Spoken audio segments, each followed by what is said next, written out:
बोलिए कृष्ण भगवान की जय। बोलिए अधिक मास की जय। बोलिए पुरुषोत्तम भगवान की जय। आज हम पुरुषोत्तम मास के पंचदश अर्थात 15वें दिवस की कथा का श्रवण करेंगे। श्री नारायण जी बोले, हे नारद जी, भगवान के साक्षात दर्शन करते हुए सुदेव ब्राह्मण गदगद वाणी में भक्तवत्सल भगवान श्री कृष्ण की स्तुति कुछ इस प्रकार करने लगे।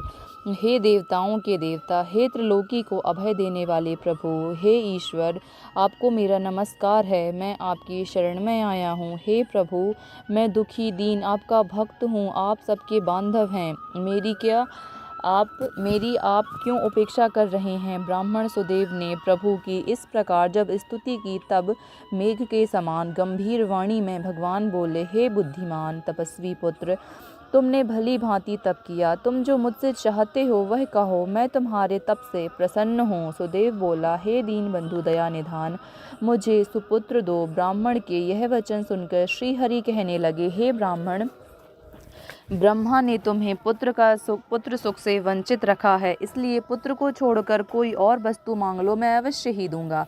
श्री हरि के ऐसे कटे हुए वचन सुनकर ब्राह्मण कटे पेड़ की तरह गिर पड़ा। सुदेव ब्राह्मण की पत्नी अपने पति की पुत्र प्राप्ति की इच्छा पूरी न होते देख तथा धरती में उसे देखकर रोने लगी। बड़ी कठिनाई से धैर्य धारण कर अपने गिरे हुए पति से बोली, हे नाथ उठिए, क्या मेरा वचन भूल गए हैं आप?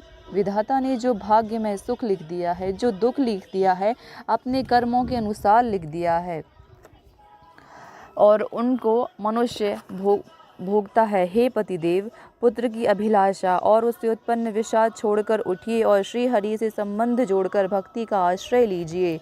जब ब्राह्मण पत्नी इस प्रकार कह रही थी, तब गरुण जी को अत्यंत दुख हुआ और कांपते हुए भगवान से बोले, हे हरि, देखिए, ब्राह्मणी शोक समुद्र में डूब रही है तथा ब्राह्मण भी आंसू बहाता हुआ दुखी हो रहा है।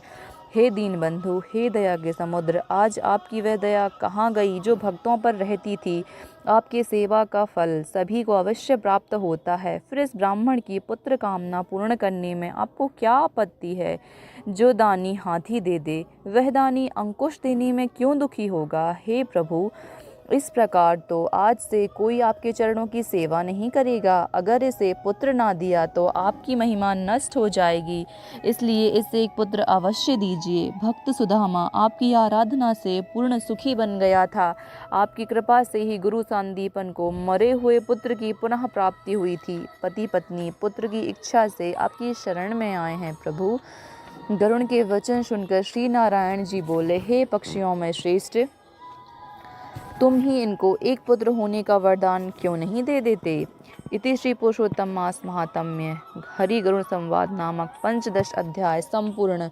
बोलिए पुरुषोत्तम भगवान की जय।